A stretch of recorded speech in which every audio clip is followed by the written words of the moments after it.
1957 चिन्योट के एक गांव में एक 10 साल का लड़का अपने बाप को कपास से रुई बनाते हुए देख रहा था, बिल्कुल इस बात से अनजान कि यही छोटा लड़का पाकिस्तान का रिचेस्ट बिजनेसमैन बन जाएगा और लोग इसे पाकिस्तान का अंबानी कहने लग जाएंगे। ये कहानी है पाकिस्तान के उस बिजनेस टाइकून की जिसने शुरू तो कपास से रुई बनाने वाली एक छोटी सी मशीन से किया था, लेकिन आज वो पाकिस्तान के हर बिजनेस सेक्टर को डोमिनेट कर रहा है। फिर चाहे वो बैंकिंग हो या टेक्सटाइल, रियल एस्टेट हो या पावर सेक्टर, इवन के हर सेक्टर में उनका नाम निशाद ग्रुप ऑफ कंपनीज मौजूद है।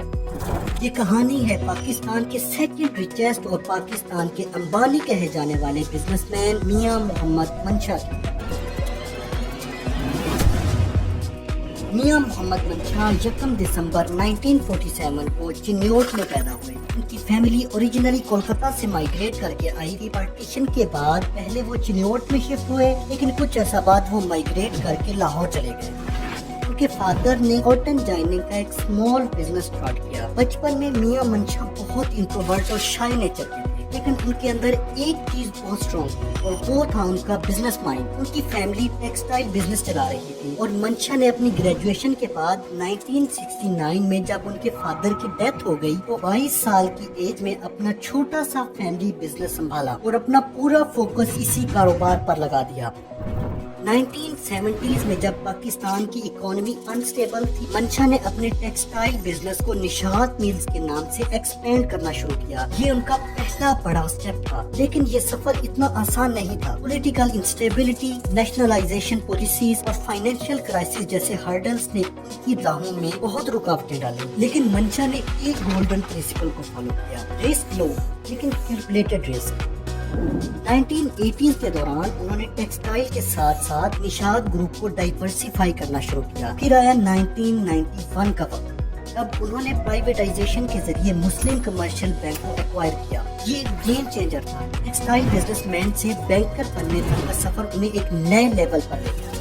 लेकिन सबसे इंटरेस्टिंग बात ये थी कि मंशा कभी अपनी फेलियर से घबराए नहीं। 2007 में जब वतीन टेलीकॉम फ्लॉप हुआ तो उन्होंने उसे एक लर्निंग एक्सपीरियंस समझा और 2011 में नई एडमिनिस्ट्रेशन के साथ रीलॉन्च किया और आज पाकिस्तान का पूरा बैंकिंग सिस्टम कनेक्टिविटी के लिए मोबाइलिंग के बाद वतीन पे डिपेंडेंट है। उनकी स्ट्रेटजी सिंपल थी, हर बिजनेस चल नहीं सकता, लेकिन जो चल जाए वो एम्पायर बनता है।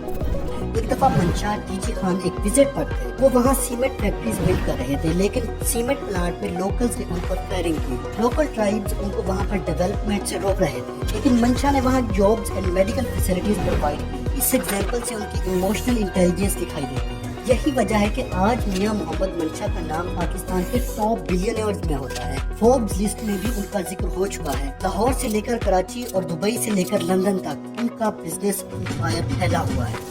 अगर आप मियां मंशा के बिजनेस को डीपली स्टडी करते हैं तो हमें उनकी बेहतरीन स्ट्रेटजीज नजर आती हैं। इसकी वजह से वो आज जिस बिजनेस को हाथ लगाते हैं वो स्काई रॉकेट हो जाता है। फर्स्ट ऑफ ऑल, मियां मंशा ने अपनी फैमिली की कॉटन बिजनेस से शुरुआत की, लेकिन उन्होंने एक सिंपल ट्रेडर बनकर नहीं रहना था। उनका विजन था कि जो चीज चल रही है उसे नेक्स्ट लेवल पर लेके जाना है। इसलिए उन्होंने अपनी टेक्सटाइल मिल्स को एक्सपेंड करना शुरू किया और निशात मिल्स को पाकिस्तान की सबसे बड़ी टेक्सटाइल कंपनी बना दिया।